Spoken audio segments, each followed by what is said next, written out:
Welcome to the Heat versus the World podcast. And now, stand up and make some noise for your host, Joe Jacob.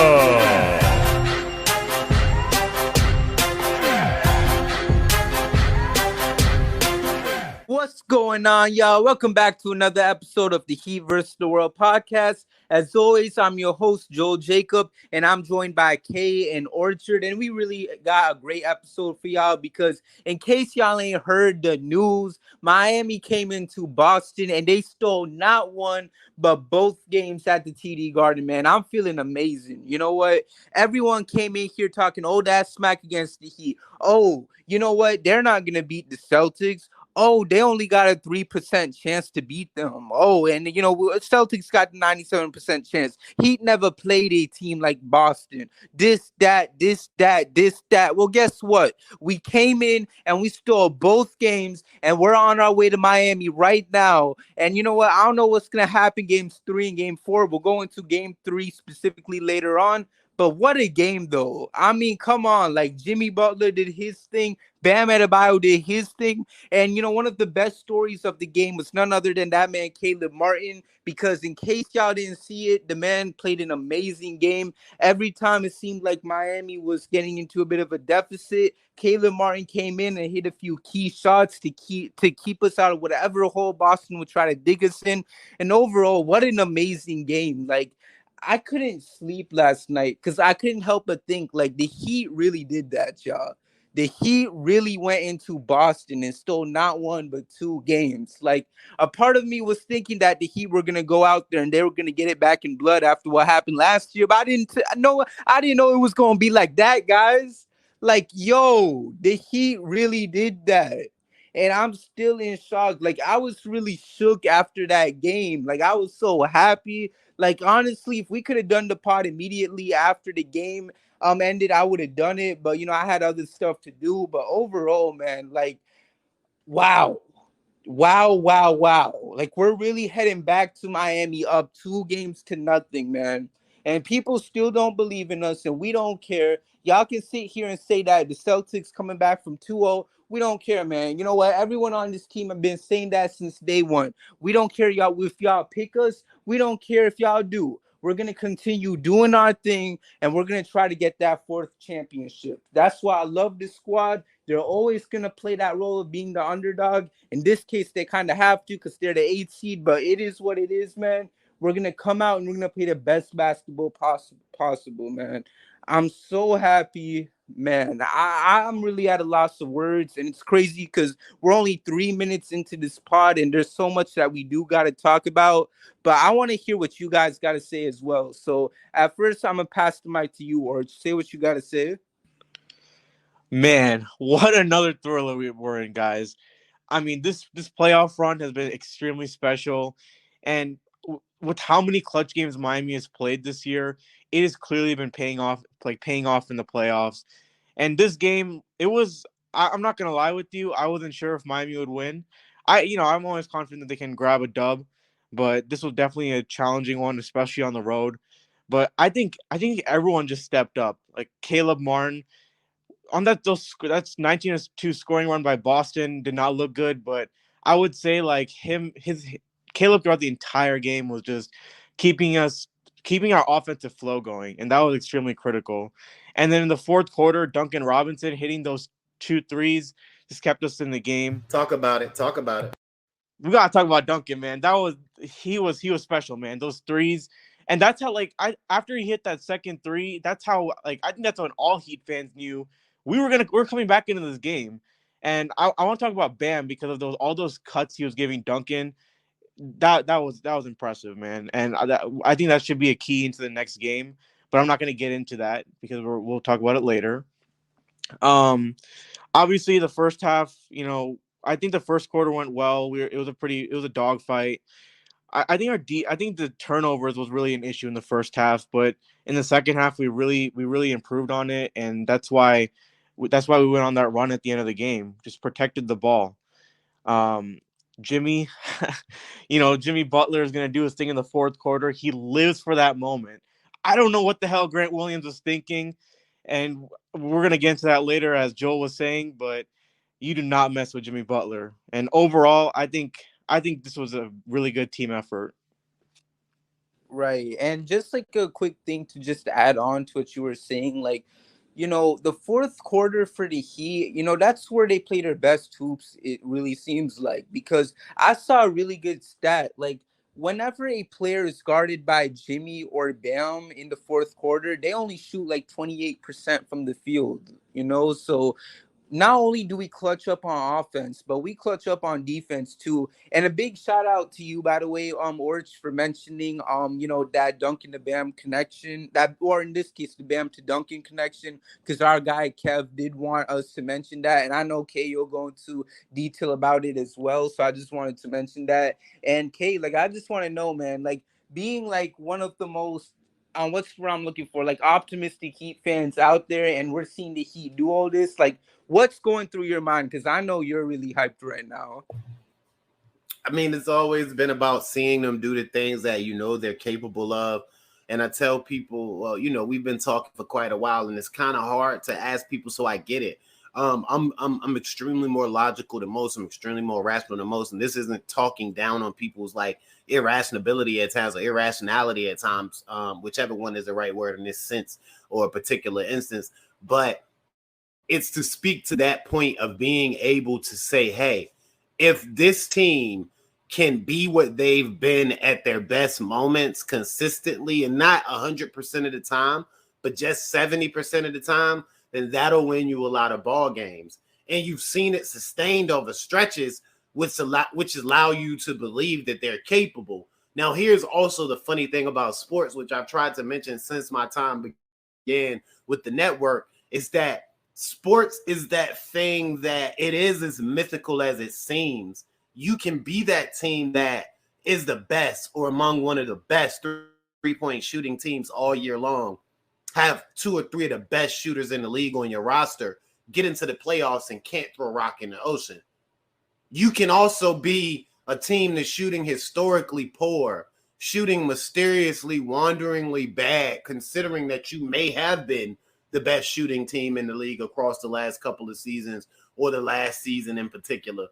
And then you come into the next season and just can't throw a rock in the ocean during the regular season, only to have that begin to switch in the playoffs. Those things happen in sports. That's the Miami Heat. You can have guys that get cut by teams that perennially struggle to get into the playoffs, or guys that don't even get looks into the league, or guys that slip through the cracks and come to the Miami Heat and not only find and stick and maintain themselves in the league, but help propel the Miami Heat to big playoff wins. Like, that's Caleb Martin. Like, that's Gabe Vincent. Like, that's Max Strus. That's Duncan Robinson. And to the point made by Orchard, shout out to him for that. And of course, as you shouted out Kev's point, Joel, it's that I mentioned this earlier in the year too, when we didn't see a lot of Duncan. And again, if Max is going to attack like he is, give him all the minutes he can play, because y'all know that's always been my thing with Max. He just has more game than he wants to get to. But I also noted this early on in the Bucks series, that he and Duncan were showing you more versatility in their game. And if that continued, that would be good, because not only does them being more multiple help them get to their stuff more as far as getting buckets, producing for their team, getting or staying in rhythm for their jump shooting, which they're actually on the floor to do, but it manipulates the defense and creates different looks and spacing that the other Miami Heat players can manipulate. Now, that takes it all to the grand point of how I had, mentioned to you guys in some post-production situations via the chat that I would take on that spew, Kev's take with my spew as well. Because the overall point here is Duncan Robinson has always been kind of key for Bam, in that Bam is allowed to be his best self when Duncan is on the floor. But Duncan, along with an assertive Bam, is something that absolutely helps and impacts the whole team. Now, you look at the spacing when Duncan is making shots. you look at how somebody has to stay attached to him. Typically one of the best defenders, Jaylen Brown, Malcolm Brogdon, Marcus Smart in the Celtics series thus far and in that game too. But you also look at how that creates the opportunity for back cuts from either Duncan or the man on the far side. It's just so much that pairing and what they're able to do opens up to the game too, man. I know I've said a lot here, so to tie a bow around it, it's just special what we're being able to see. And if the Miami Heat could make some shots, I said it, shoot 37% as a whole in these playoffs, they could win. And I don't know if they're doing that, but they have to be close, because what they're also doing is doing the thing that we've all said that the Miami Heat have to do, which is play defense, be the hardest workers, and fully willing to do the things that the other team isn't. And that's what we're seeing. Right. And, just to add on, like, first you mentioned like the guys that are getting cut and, we see them coming on this team doing their thing. Like, earlier today, the Heat tweeted the whole video about Caleb Martin's story. And it's so crazy. Like, I don't know, J. Cole might need to get a ring if we win the championship, man, because he really went and got us Caleb Martin. Like, he never played in a Heat uniform before, but like, give him a ring, and you know what? We might have to give him the title of Heat Legend, because for him to help us get Caleb Martin, and shout outs to Karan Butler too for even having that connection with J. Cole. Like, that's such a crazy story, and the fact that we were able to land Caleb like that is amazing. And then also to further continue, like you also mentioned the Bam and Duncan connection, and this is something that you've mentioned, and I've seen other people bring up on the TL. Like, the connection between those two has always been there. It's always been tough to get them two on the court, because we always know how it's been with Duncan, and how because he wasn't hitting his shots, he was looking like a liability, and he wasn't really able to get that rhythm he once had. But here we are, man. Like, he's finally able to get his shots. We saw that in this past game, where not only was he able to get some buckets off of some of the assists presented to him by Bam, but he was also to make a couple clutch threes too. And speaking of Bam real quick, I just want to say, like, the man almost had a triple-double last night. It's crazy to think about, but he almost got, I think that would have been like his second triple-double of the playoffs, and he only needed one more assist to do it, which is crazy to think about. So, shout outs to Bam for doing his thing. And, the job isn't finished, of course. The job will never be done until we get that fourth win. But, man, like, here we are, man. Like I said, Six more wins, brother. Facts. 6 more. Literally, like, we are halfway done with this series. Like, we have 2 more games to win, and we're going back to Miami for this. Like, obviously, we might not sweep them. I don't want to get my hopes up too much, but the fact that we went into Boston and we stole both games is crazy, because I who was on the last spot? It was me and UK. Like, I was trying to be really optimistic about it, because it's like I didn't want to come off as like greedy and stuff. So I said, you know what? I wouldn't be surprised if Miami lost this game, because you know what? We're playing in Boston. Maybe the refs might favor them every now and then. You never know. But they really went and got the win regardless, man. And most importantly, we didn't have Scott Foster for this game, nor are we getting them for game 3 either. So that's also great to see too. But overall, man, like, I'm just really happy. The job isn't done, as I already said, but to get both wins against the Celtics, it's really, how do I say it? It's very therapeutic after what we had to deal with last year. So I'm really happy right now. But is there anything that... And just to touch on your thing with Scott Foster, man, they saw LeBron down 2 out there in the West and had to call in the extender. So shout out to Bron, still helping the Heat win titles. Exactly. Like, and that's the thing, because the NBA was in a tough situation. They said, do we want to bring out the extender to save the King or Jason Tatum? And y'all know how they feel about Bron. So they're sending him off to LA as we're shooting this pod. So God bless you, LeBron. Man, go win game 3 if you want, and we'll go from there with it. So is there anything else y'all want to add before we get into our next topic? I just want to talk about Bam a little bit. I feel like he deserves a lot more time about him, because I feel like between Caleb Martin and Jimmy Butler, like, the entire like TL like on Twitter has been going obsessing over them, and rightfully so. But like you were mentioning, Joel, this man almost had a triple double, and he had the most like you wouldn't think it because it's not being talked about. But I love this guy, man. He was aggressive from the start, and I remember at halftime a lot of Heat fans were really upset because he was only like 2 for 9 if I'm not wrong. But what did he do? He stayed aggressive. I mean, 2 for 9, but then he ended the game with 22 points, and a lot of it was in the fourth quarter where he hit a lot. I don't know if I'm not sure, but I think he hit all his free throws in the fourth quarter. And that is insane because he's like a 70 plus percent free throw shooter. So the fact that he was knocking down all those pressure free throws in the fourth quarter was absolutely insane. And I don't remember which one of us it was from Heat versus the World that was talking about his box out stats, but you could just see it throughout this game. He was grabbing every big rebound. His presence was just amazing. Like I remember that everyone was freaking out when Cody Zeller checked in because those non-Bam minutes were really, really crushing. And that's when Boston went on their first 19-2 run in the second quarter. It was when Bam checked out because that's how important he is to our team. And again, we talked about his passing and Duncan. Even Bam knows he's a good passer. Was calling out Kyle after the game. But also, I want to talk about his mentality. I mean, the narrative for the last few years is that Robert Williams is going to lock him up and that he's scared of him. And he just puts that aside and he just hoops, man. His impact is amazing. And I love the fact that after the game, he was calling out the TNT crew for not picking them over the last few years. I think he was talking about last year and this year. I love to see Bam doing that. And I really hope that he continues to stay as aggressive as he has been in game 1 and game 2.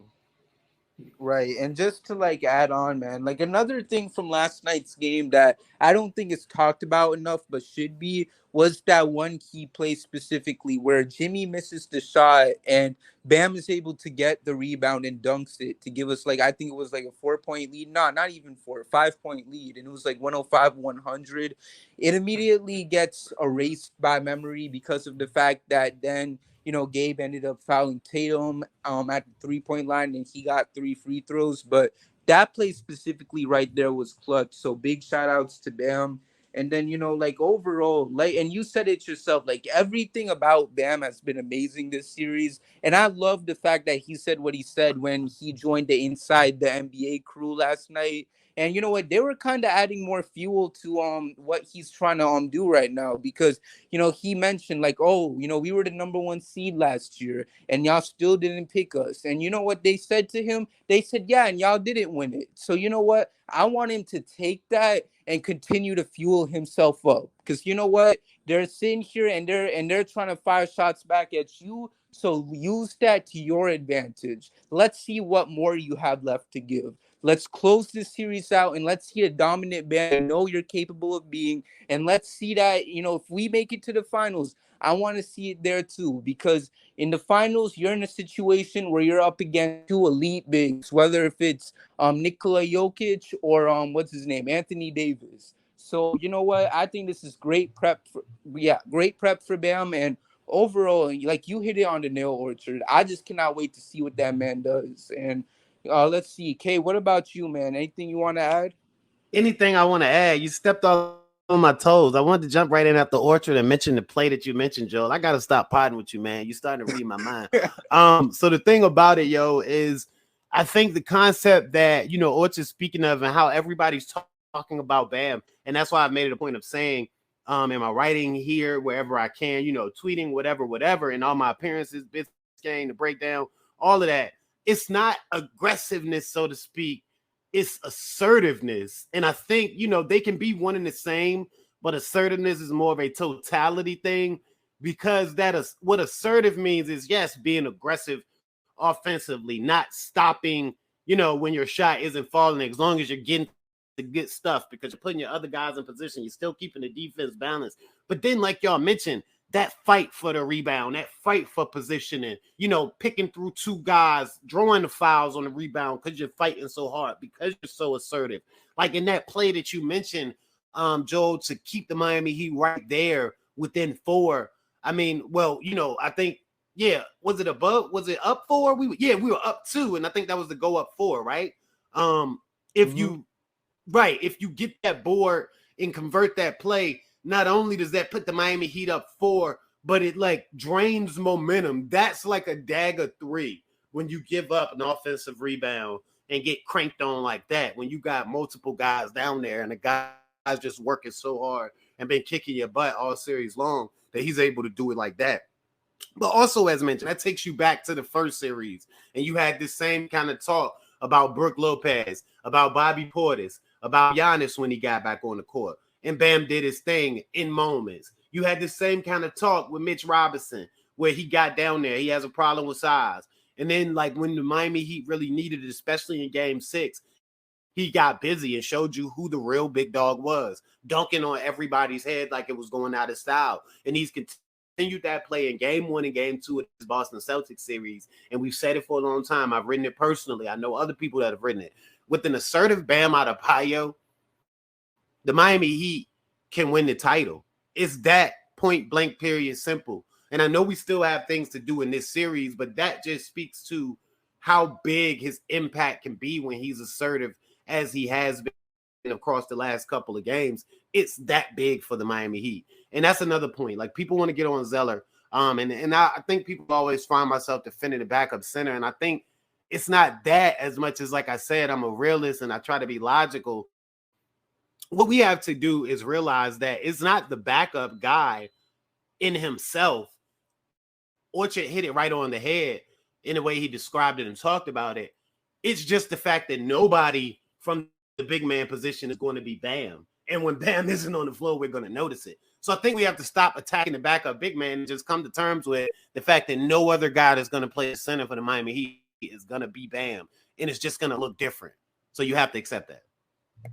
Right. Like, the fall off between Bam and whatever center you put into play as Bam is on the bench, like, it's gonna be there. And I'm not gonna lie, even after last pod, I was still feeling nervous because it's like I just don't want Jimmy or Bam off the floor. You feel me? Like, I mean, they need breaks though, bro. We can't Toronto them. You know what I'm saying? I know. And you see how that man Jimmy looked after the first half? Oh my gosh. Yeah, man. They were questioning whether he was sick on Twitter, for real. Like, yo, like, I want them to get their rest. I want to be like Thibs, where, you're playing them like 48 minutes a game, but it's like, bro, I get so nervous when either of them are off the floor. Like, it's not even funny. And then I'm literally just looking at the clock the whole time as the game goes on, being like, okay, it's officially been 1 minute since this guy's been off the floor. That's one less minute we got to wait. Not 1 minute. Like, if I see like the quarter I started, because I think Bam doesn't play, or no. So I think last game, I think Jimmy didn't start the fourth quarter. So I'm literally looking at the clock, and I'm just like, every time a minute comes off, I'm like, okay, we should be close to a Jimmy return soon. So, because I just need to have that comfort in knowing that two best guys are gonna be on the floor very soon. Like. But overall, man, just a great feeling overall that both of our guys were able to go out there and do their thing. And speaking of Jimmy specifically, we couldn't just do this pod and not talk about what happened. Let's talk about, so, it's crazy. Like, I just got a quick question. Like, I think Father's Day is next month. And I want to know, like, what do y'all think are some good gifts for Grant Williams that he could give his dad, Jimmy? Like, do y'all know any good gifts? Like, is there any place where he could get maybe a good sale of stuff?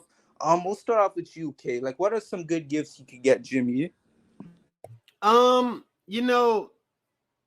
don't think it's a gift for Jimmy, but it's a gift for Jimmy as used by Grant. Perhaps he could get him a pacifier. You know what I mean? That'll help him stop talking and maybe help his team. You know what I mean? You know what? That's a great idea right there. Orchard, how about you? Do you have any gifts in mind you could get Jimmy? I say should give Jimmy 2 W's because Jimmy, so that that he can go to the finals. That would be the best son of the year. Orchard, I That's can't agree with you more. You won, brother. Yeah, those are all great options for the Heat. I mean, for Jimmy specifically. So, in case y'all are wondering why we're talking about Father's Day, even though we still got a little over a month left before we get there, we have to talk about it because so yesterday, Grant and his dad got into a bit of a skirmish. Basically, Grant shot a three to extend Boston's lead to 9, and he basically went up to his dad and was like, "Yo, dad, did you see me hit that three? I can't believe I made it and stuff." So then his dad was like, so his dad was like, "Wow, cool." But then his dad got the ball and he made an and one and was going crazy. And Grant, being the little kid that he is, didn't like the fact that his dad was trying to body him like that. So he got mad and they were exchanging words with each other. And before you know it, the dad got really upset. And y'all know you can't really talk back to your dad like that. Otherwise, you're gonna see what happens. So Not your daddy. so on how it is with the dad. So before you know it, we see dad Jimmy out here just flat out disciplining his own son, making every bucket possible, and it's not really looking good for Grant. So basically that all happened, and Grant learned his lesson. He messed around and found out. And I just gotta say, man, like, happy early Father's Day to Jimmy Butler, because he really went out there and showed the world what it's like to be a great dad and discipline his child when they out of place. So shout outs to him. And I want to know, like, how y'all feeling after seeing what Jimmy did to Grant. We'll start off with you, okay? I don't have much to say, man. I think you just said it all, but you just forgot to, mention how Jimmy reminded, his child that he was still the child after he scored on him. He was like, "You're still the little guy. You're too little. Remember that." I think that was a really influential part in the screenplay. But other than that, I can see the rest of my time the Orchard. But Orchard, how about you, man? How do you feel about this great parental lesson that Jimmy taught all parents out there? Well, that's just Jimmy being inspirational as usual. But I'm gonna say this again. I don't know what the hell Grant Williams was thinking. Like, this man hit a three and He he's like, couldn't have "I'm been him. thinking, bro. I'm him, man. I'm him." And I'm like, dude, are we not like when he did that?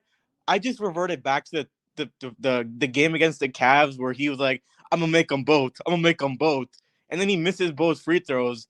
And I thought about that, and I saw Jimmy's face. I'm like, "Oh man, this man's about to go off." And sometimes when you're trailing, you just need a little bit of you need something to encourage you to get it going. And that trash talk by Grant Williams fueled the Heat. Like, Jimmy Butler, when he went off, the entire team went off. It was a group effort, right? Especially on the defensive end, because Jimmy was scoring, but then we were also getting stops, which was something we were really struggling in the third quarter because Boston outscored us like 33-21. But we just turned it up, and I really thank Grant Williams for that, because you never know, man. We might not have won the game if he didn't fuel Jimmy Butler up. But hey, man, Jimmy Butler saw Grant Williams on defense and said, "That's food right there." Exactly. And look, And you make a good point. You know what? I take that back, Joe. Sorry to cut you off. I don't want to get him a pacifier. I want to get him a megaphone. I want to get him a megaphone so that he can keep talking and talk louder. Because, if that's gonna, make Jimmy do like that, then I want him to be talking like as soon as he gets to the arena. Like, I want him to say something during warm-ups. Like, I need it from the onset. Like, I want, get that man a notepad and an ink pen so that he can start writing his material down, because you bring up a very good point. You fire Jimmy up like that, it's gonna be flames. I mean, here's the thing though. Do you also look at Mazzulla for leaving Williams on him? Because I noted that early in the game too. Yes. Just give Mazzulla time. He'll trick it off. Give Mazzulla time. He'll trick it off. And also to that point, just to add this before we transition, right at the end of the game, I think it was like 6-7 seconds left, Stan Van Gundy was appalled that Joe Mazzulla didn't call a timeout and at least play the foul game and try to get a couple of shots. He's gonna let all of the time run off the clock. What is he doing? Like, SVG was appalled. You feel what I'm saying? So just give Joe Mazzulla time and he'll trick it off. Right. And another thing that I just want to mention, like you got Jaylen Brown at the press conference. I don't know if y'all saw the quote, but I got the specific question. But they asked that man, they like, yo, you think what's his name? Grant did what was right or something. I don't know the exact question, but was No he comment. right or yeah, he said no comment to Grant Williams doing what he did to Jimmy, and y'all already know, and we know that Jimmy and Jaylen Brown are good friends and stuff, so he knows personally who Jimmy is. So He's you a can only yeah, like you can only imagine what's going on in his mind because they mentioned like in the game, like when getting ready for the draft, like them two was close and everything. So you already know, like this man knows who Jimmy Butler is as a person and everything. So you already know in his mind, he must be thinking all types of things as he's watching this moron try to say all this stuff to Jimmy. Oh my gosh, it was hilarious though. So is there anything else that y'all want to throw in before we get ready for this final topic? I just want to quickly say that I I still don't know what Grant Williams like. He could have trash talked anybody on the floor, but he chose the Yeah. most psychotic guy to trash talk to. Orchard Disbelief. is thrown. He's in a state of dazed confusion. He just doesn't understand it. Nobody does. Grant probably sitting in a dark corner of his house right now, like, what was I doing? What Now was I thinking? they attacked that man in the locker room. They were like, Oh "Bro, yeah. Oh yeah. what?" He got Oh to my get dressed in the broom closet. Exactly. And like, you know what? They was doing all this talk about how I think he's a free agent this summer. Yo, Grant Williams, if you listening to this pod, ni hao, bro. If you don't know what that means, you better learn it real soon because you're gonna Chill be seeing out, in bro. China real soon, man. Chill out, bro. So, get ready real soon, man. Whether if it's the Guangdong Tigers, the Shanghai Sharks, or wherever, man, they gonna need you real soon. Check it up with Dwight. Perhaps maybe he can save you a spot on that team in Taiwan. But aside from that, man, shout outs to Grant Williams though, because all jokes aside, he really helped the Heat get the win. So, shout Under outs any to him. circumstances. Under any circumstances. Yeah. Oh my gosh, him and Dylan Brooks, man, they gonna form a super team over in Taiwan with Dwight. Can't wait to see what they do. But all of that being said, though, so now let's get into this final topic and let's talk Heat versus Celtics game 3. The series shifts back to Miami, and I'm just gonna make this short, sweet, and simple. Let's get this win, Miami.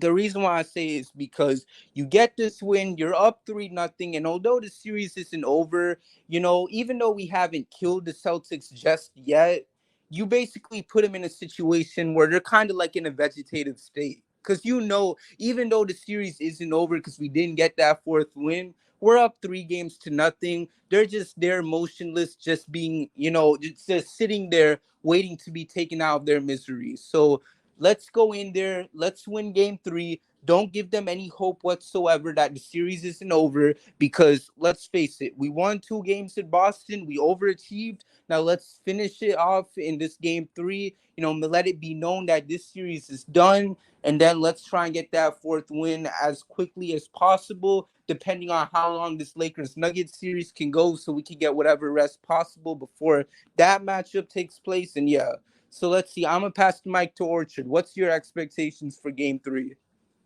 Well, my expectation is obviously to protect home court. This is extremely big, obviously, that we've taken 2 games on the road. And I think the Heat they've been saying this for the past few years, and I love the mentality. Act like you're down 0-2, act like you're down 0-3. You gotta just keep that mentality, stay strong because the Celtics, they're gonna be hungry for a win. And as it's like you were saying, don't give them any hope. If then game 3, they're consistently like getting into their heads, the Celtics are gonna like start falling apart, and that's exactly what we want. But I think in terms of like players, I'd like to see Kyle Lowry hopefully step up a bit because he wasn't able to. He obviously struggled in this game, hence why Gabe Vincent played like 40 minutes. I like to see him. I like to see us do well in the non-Bam minutes because obviously we weren't doing too well without him at the start, but I would say in the second half when he didn't play, we were managing pretty well.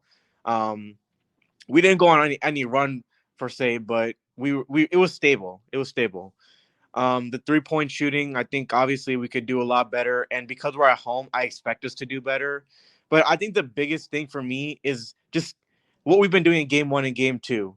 Keep Jaylen Brown and Jason Tatum from scoring in the fourth quarter. I cannot tell you how impressed I am that they have held both of their star players, arguably the best scoring duo in the NBA, to the numbers they are in the fourth quarter. It is insane how they're doing that. And also just not fouling. I wouldn't be surprised if the referees are gonna, give them the calls, especially in the fourth quarter, because no one want, the rest of the NBA and Adam Silver doesn't want to see the Celtics go down 0-3. So just gotta stay.